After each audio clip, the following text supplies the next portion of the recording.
कि नीतीश कुमार जौना तरीका से नरेंद्र मोदी बिसात बिछौले बाड़े वो बिसात पर चाल कैसे चलल जाओ, इस बात के लेकर के भी अब आगे सवाल रहा बा कि का बिहार वाला चुनाव में भी कुशवाहा वोट बैंक तेजस्वी यादव अपना पाले में करनी है, वो चुनाव लड़ाई के तैयारी शुरू कर ले बाड़े। एकरा अलावे आगे की अगर बात करी तो एमओआई समीकरण के बाद अगर देखी तो दूसरा नंबर पर आ रहा वो मोची चमार और अन्य जो जाब बाड़े रविदास वगैरह वो मिल करके आवता है जो 5.2% बड़ा उम्मीदवार के घोषणा भी कर ले। सबसे पहले उम्मीदवार के घोषणा उहे कैले बहादुरगंज में।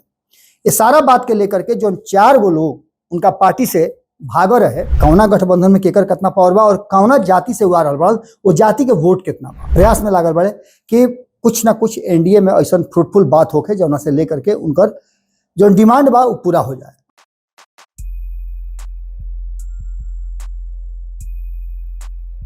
बोला था नहीं हेरा से अभिनंदन बा खुटा ठोक पर के खाली फिर से बहुत बहुत अभिनंदन और स्वागत करते हैं। आज विश्व प्रेस स्वतंत्रता दिवस है। एक अवसर पर कुछ दिन पहले हम लिखले रही कि ये तो भोजपुरी में नहीं खे लेकिन जो 4 गो लाइन लिखले रही वो लोग के सामने समर्पित करता नहीं कि हो सच्चे कलमकार तो अंगार लिखो, हो सच्चे कलमकार तो अंगार लिखो, खुलकर मजलूमों के सरोकार लिखो, खुलकर मजलूमों के सरोकार लिखो, फटे कान के पर्दे लेखनी को चीखने दो, फटे कान के पर्दे लेखनी को चीखने दो, तंत्र जो कर रहा उसे सरेआम करने दो, तंत्र जो कर रहा उसे सरेआम करने दो, इधर उधर की बात न करिए कलमकार, लेखनी की धार को साधिए जन सरोकार। चलिए तो जितना भी पत्रकार बंधु बानी सबके विश्व प्रेस स्वतंत्रता दिवस के बहुत बहुत बधाई। और आज हम खुटा ठोक पर वालों के सामने फिर से हाजिर बानी। एक विश्लेषण हमारा संगे बा और यह विश्लेषण में जो लगातार 2025 के चुनाव खातिर विषाद बिछावल जाला वो विषाद में नीतीश कुमार के भूमिका का हुई, नीतीश कुमार वो विषाद पर कौन चाल चली हैं, उनका के मोहरा में कौन चीज रखल जाई। कारण कि ये तो पक्का बा कि अभी उनका के राजा बना के नहीं रखल गई, अभी उनका के वजीर तक ही सीमित रखल गई बुढ़ुए। यानी कि नीतीश कुमार लीड जरूर करी है लेकिन आगे के का हुई एक पर अभी संशय बा। लेकिन ये सारा बात के साथ साथ जौना तरीका से भारतीय जनता पार्टी या फिर अन्य जो घटक दल बाड़े वो आपन आपन स्थिति के लेकर के प्रयास में लागल बाड़े कि कुछ ना कुछ एनडीए में ऐसा फ्रूटफुल बात होके जौना से लेकर के उनकर जो डिमांड बा वो पूरा हो जाए। अभी डिमांड पूरा करे के लेकर के बहुत सारा सवाल आ रहा बा। इस सवाल के जवाब में अगर वह खोजब कुछ तो वह सीधे सीधे 2 गो बात मिली। पहला बात ही कि केकर कितना पावर बा, कौना गठबंधन में केकर कितना पावर बा और कौना जाति से उड़ा रहा वो जाति के वोट कितना बा। एकरा खातिर रुआ बिहार वाला जातीय जनगणना के तरफ जाए के पड़ी और बिहार वाला जातीय जनगणना के तरफ जब आगे रुआ जाए तो रुआ एगो बात समझ में आवे लगी तो जातीय जनगणना के लेकर के कई गो सवाल खड़ा भई रहे। और ओकरा बाद अब जबकि प्रधानमंत्री नरेंद्र मोदी जातीय जनगणना के बिसात बिछा दिले तो बिसात पर नीतीश कुमार कितना दौरी हैं, कितना ओकरा के अपना कब्जा में रखी हैं और कौन चाल चली हैं, बहुत महत्वपूर्ण बा। एकरा के समझे खातिर रुआ समझे के पड़ी कि जौन वर्तमान स्थिति बा ओकरा में अलग अलग जातीय समूह के जौन आंकड़ा बतावल गई रहे ओकरा के रुआ सब बतेबे करब। लेकिन जौन शेड्यूल कास्ट बाड़े उनका में 22 गो जाति के सम्मिलित कई है। एकरा अलावे शेड्यूल ट्राइब जौन रहन उनका में 32 गो जाति, ओबीसी में 30 गो जाति और सबसे ज्यादा 36% से ज्यादा जनसंख्या वाला जौन ईबीसी बाड़े उनका में 113 से ज्यादा जाति के शामिल कल गए रहे। ये आधार पर जो जनरल कास्ट बोर्ड हुआ ओकरा में 7 गो जाति के शामिल कल गए रहे और 7 गो में के रहे वो पता बा, ब्राह्मण, भूमिहार, राजपूत और कायस्थ। एकरा अलावे मुसलमान समाज में जौन उच्च श्रेणी के लोग बा उनका के भी हमें शामिल कल गए रहे। और एकरा में जो जातीय जनगणना भई रहे ओकरा में 2 फैक्टर रुआ लेके चलो, कौन वोट केने जा रहा बा ई बात रुआ अब समझ में आवे लागल हुई। कारण कि एनडीए गठबंधन यादव समाज के छोड़ करके बाकी सारा वोट बैंक के अपना तरफ करे के कोशिश कर रहा है। अब रुआ कहब कि जीतन राम मांझी ओकरा बाद चिराग पासवान तो ये दोनों दलित समाज से आवत रहे और शेड्यूल कास्ट के साथ साथ शेड्यूल ट्राइब भी लगभग वही हिसाब में आवेले। एकरा अलावे जब रुआ बात करब दूसरा समाज के ओबीसी के तो ओबीसी में जौन 27% से ज्यादा बाड़े, उसमें 14% तो अकेले यादव बाड़े, बाकी के 13% में भारतीय जनता पार्टी और नीतीश कुमार कितना अपना पाला में रखले बाड़े, इहो बात हुआ पता बा। कारण कि लगातार जितना चुनाव भइल ओकरा में नीतीश कुमार के कांस्टेंट 15% वोट आवेला, यानी कि जौन गैर यादव बाड़े उ नीतीश कुमार के वोट देवेले, एमे कोनो संशय नहीं है। नीतीश कुमार के सुशासन के लेकर के, 20 साल के उनका शासन के लेकर के, उनका कार्यशैली के लेकर के लोग प्रभावित जरूर रहेला, और यह बात के भी अंदाजा रहेला कि नीतीश कुमार के राज में उनका संगे अति ना हुई।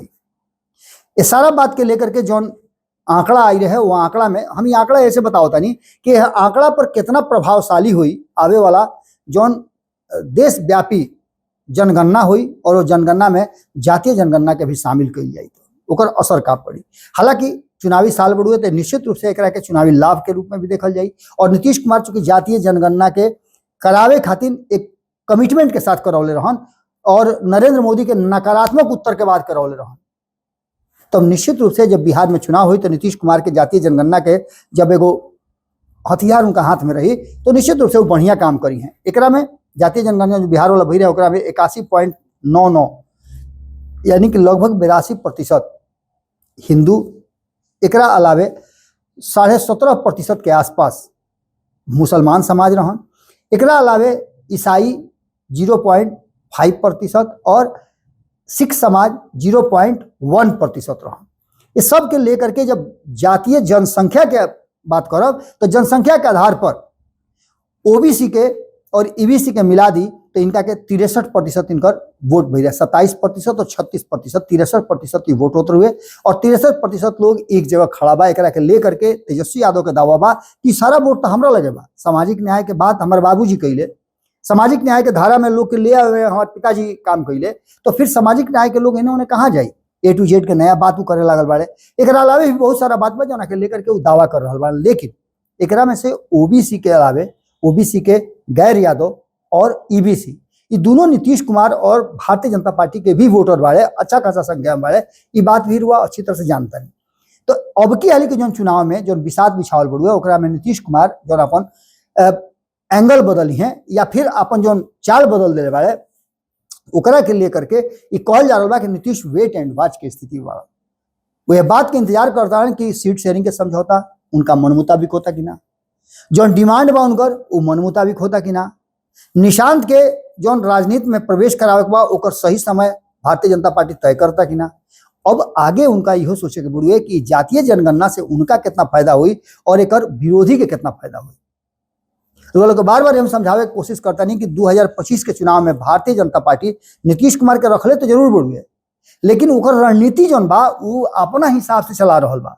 ओकर रणनीति भारतीय जनता पार्टी के मानना बा कि हमरा हिसाब से आगे के रणनीति चली, और यह कारण बा कि जातीय जनगणना भी आ गई। भले ही जातीय जनगणना नीतीश कुमार के कंधा पर बेग में कस के दे दिया कि चलो अब बिहार पूरा देखल जाओ, लेकिन ये रणनीति और योजना तो बनावल भारतीय जनता पार्टी के ही है। ऐसा स्थिति में सीधे तौर पर हुआ देखी तो यादव 14% और मुस्लिम 17.5%, यानी कि 31-32% जो वोट बढ़ुए वो वोट में कितना सेंधमारी कल जा सकेला। जबकि रुआ बात को अच्छी तरह से जानता नहीं, काल से रुआ लोग के बात चर्चा कर रहा बानी कि ओवैसी के बिहार दौरा, और ये बिहार दौरा में सीधे उनका तेजस्वी यादव पर अटैक करना ये बात की तरफ इशारा करता कि कहीं ना कहीं वक्फ बोर्ड वाला मामला पर जितना वो मुखर होकर के बोलने वाले ओकरा से मुसलमान समाज जौन बा उनका तरफ कितना आकृष्ट हुई, कितना वोट कटी हैं या कितना वोट लेके आई हैं। पिछला हाली 20 गो सीट पर चुनाव लड़ रहन, अब की हाली 50 सीट पर चुनाव लड़े के दावा कर ले बा। उम्मीदवार के घोषणा भी कर ले बा, सबसे पहले उम्मीदवार के घोषणा उहे कैले बा बहादुरगंज में। ये सारा बात के लेकर के जो 4 गो लोग उनका पार्टी से भाग रहे वो बात के लेकर के भी उनका खीसे पिताइल बा। बार बार वो कहता कि विधायक चोर के अब क्या जवाब दिया, और खास करके वो लोग के तो जवाब दिए करी। जौन जौन विधायक भागल बढ़े उनका विरुद्ध मजबूत उम्मीदवार खड़ा करके तैयारी करता रहे। में कांग्रेस से भी कूद करके 100 जन आयल बड़े जिनका के बिहारीगंज से वो चुनाव लड़ाए के तैयारी शुरू कर ले बड़े। एक अलावे आगे की अगर बात करी तो MOI समीकरण के बाद अगर देखी तो दूसरा नंबर पर जो आ रहा वो मोची, चमार और अन्य जो जाप बाड़े रविदास वगैरह वो मिल करके आवतर जो 5.2% बढ़ा। निश्चित रूप से इनकर जो स्थिति बा उ तेजस्वी यादव समझौता रहे कि उ हमरा देने वाले, लेकिन एकर वोट खास करके इस समाज जौन बा कहीं ना कहीं ये बात के कहल जाला और बार बार ये बात बतावे के कोशिश भी एनडीए के लोग करते हुए कि यादव समाज ये लोग के प्रताड़ित करते हुए। तो ऐसा स्थिति में समाज के वोट 5.2% जौन बा वो कहाँ जाई इहो बात रुआ अच्छी तरह जानते नहीं, और एकरे के लेकर के पूरा स्ट्रेटजी बनावल जाते हुए और नीतीश कुमार स्ट्रेटजी पर आगे के चाल अपन तैयार कर रहा बा, आगे काज कहाँ चले के बा। बात कुशवाहा समाज की करी तो उपेंद्र कुशवाहा समाज के बड़ा नेता मानल जा रहे हैं, लेकिन अब उनका एक कुशवाहा समाज के बड़ा नेता बनावे में और माने में एगो सम्राट चौधरी भी सामने आ गई बाड़े। एकरा अलावे नागमणि भी बाड़े, एकरा अलावे जयलाल कुशवाहा बाड़े और भी लंबा फहरिस्त बा, लेकिन ई मेन फ्रेम में ई लोग बा। एकरा अलावे दांगी समाज भी अलग हो गई बुड़ू है, माली समाज भी अपन इंतजार कर रहा बा। तो यानी कुशवाहा समाज के जो वोट बैंक बा 4.27%, 4.27% ओकरा के लेकर के भी मारामारी चल रहा बुड़ू। और नीतीश कुमार एकरा के आपन थाती समझत रहे, लेकिन 2024 में इहे वोट बैंक बढ़ुए और इहे कुशवाहा समाज बा जो नीतीश कुमार के कारण होके या फिर उपेंद्र कुशवाहा के कारण होके या जौना कारण से होके पूरी तरह से भारतीय जनता पार्टी और एनडीए गठबंधन के अपना से अलग कर ले बा। जना के कारण हुआ देखले होगा कि शाहाबाद और मगध के क्षेत्र में कुशवाहा समाज के कारण ही वोट में कुशवाहा और राजपूत समाज के कारण भारतीय जनता पार्टी की स्थिति खराब भइल बा। एमे इनकर कुशवाहा हार गईले और तेजस्वी यादव अपना कुशवाहा के जिता ली। इस बात के लेकर के भी अब आगे सवाल रहा बा कि का बिहार वाला चुनाव में भी कुशवाहा वोट बैंक तेजस्वी यादव अपना पाले में करनी है। कारण कि उनकर देख ली एमओआई समीकरण के वोट बढ़ले बा। एकरा बाद मल्लाह के वोट उनका भी जा रहा बड़े, जो उनकी मल्लाह के अगर बात करी तो मल्लाह के संख्या भी 2.60% बा। खाली हम मल्लाह के बताते एकरा में निषाद बाड़े, नोनिया, बिंद इस सब के जोड़ ले एकरा के सब मिला करके 10% के आसपास कहल जाला। ये 10% वोट बैंक में से मुकेश सहनी कितना वोट उनका तरफ लेके जाता रहे और हरी सहनी कितना वोट उनका के जाए से रोकता रहे, इस सबसे बड़ा सवाल हुई। यह बात नहीं है, एक अलावे मदन सहनी भी बाड़े, वो भी इंतजार करता रहे। लगातार लोग कार्यक्रम कर रहे हुए और अति पिछड़ा समाज के अपना तरफ रोक करके खास करके मल्लाह समाज के अपना तरफ रखे के बहुत प्रयास कर रहे हुए। रेणु देवी बाड़ी जो नोनिया समाज से आवेली, सारा लोग अपन अपन इंतजार कर रहा बा। एकरा के लेकर के भी कहीं ना कहीं नीतीश कुमार के रणनीति जरूर बढ़ुए और भारतीय जनता पार्टी के वो जगह पर ले आकर के जब टेबल टॉक हुई तो ओजा एक जोड़ घटाव बतावल जाए। एकरा अलावे एकरा में कुर्मी समाज के वोट कहीं जाए वाला नहीं है, कुर्मी समाज नीतीश कुमार के वोट दी। लेकिन एकरा में सबसे बड़का फैक्टर बन के अभी जौन आरसीपी सिंह आ गई बा, एकरा अलावे भी 2-3 गो और नाम बढ़ुए जौन की देखले होकर कि बिहार के राजनीति में पूरा मेहनत कर रहा बड़े, दौड़ा दौड़ी से लेकर के लोग से मिलना और मिलना के बाद रणनीति बनाना, ये सब कुछ जारी बा। तो कुर्मी समाज के वोट मानल जाला कि नीतीश कुमार के अब देखा तानी कि एकरा में से कितना प्रतिशत वोट आरसीपी सिंह और अन्य जौन कुर्मी समाज के नेता बाड़े वो अपना तरफ करता रहे। खास करके अगर बात कहल जाओ तो एकरा के लेकर के भी नीतीश कुमार मंथन के दौर से गुजरता रहे। एकरा बाद बनिया समाज के बात करी तो वह देखले होगा कि हाल में भामा शाह के जो कार्यक्रम रहे ओकरा के लेकर के और खास करके बनिया समाज से जुड़ल कार्यक्रम रहे। बनिया समाज के लेकर के कहल जाला कि कोर वोटर जौन बाड़े वो भारतीय जनता पार्टी के हाल है, लेकिन एकरा में भी सेंधमारी करे में तेजस्वी यादव सफल भइल बाड़े। ने बीच कई गो बनिया समाज के लोग उनका पार्टी में जीत करके भी आयल बड़ुए, जो उनकी लगातार मुखर होकर के बात के रख भी रहा बा। बनिया समाज भी अब देखे वाला बात ही हुई कि क्या तेजस्वी यादव पर भरोसा करता, जबकि नीतीश कुमार और एनडीए के घटक दल मिल करके 2005 से पहले बनिया समाज की क्या स्थिति रहे, उनका व्यवसाय में कितना परेशानी होता रहे, कैसे उनका से वसूली कल जाती रही, सारा बात के याद पड़ावे खातिर मजबूर करता। लगातार वो लोग के याद दिलावल जाता, जो भुला भी जाया जाता तो उसका के याद करावल जाता। ये भी बात बढ़ी तो एजा भी कहीं ना कहीं नीतीश कुमार के चाल एक समझ में आई कि आखिर नीतीश कुमार करिए का।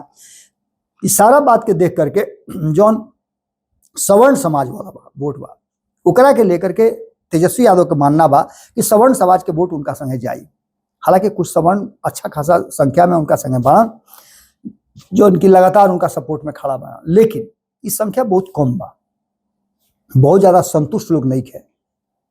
हालांकि सुधाकर सिंह लोकसभा जीत गई तो बात खत्म हो गई, लेकिन तेजस्वी यादव पर भी आरोप लागेला कि जैसे सुधाकर सिंह के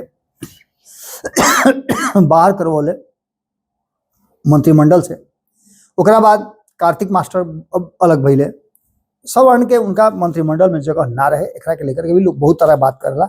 अब आगे देखे वाला बात हुई कि उ का हो रहा है, लेकिन एजा भी कहीं ना कहीं नीतीश कुमार जौन फॉर्मूला जारी कैले बड़ा उ इहे बा कि के कौना समाज के कितना वोट लेके आवता, नीतीश कुमार के सामने वो खाका बना के डाटा बना के रख दो। एकरा में उ दबाव चिराग पासवान पर भी डल बड़ा कि उ अपना जौन समाज के वोट बा वो वोट के कितना अपना पाला में लेके आवता।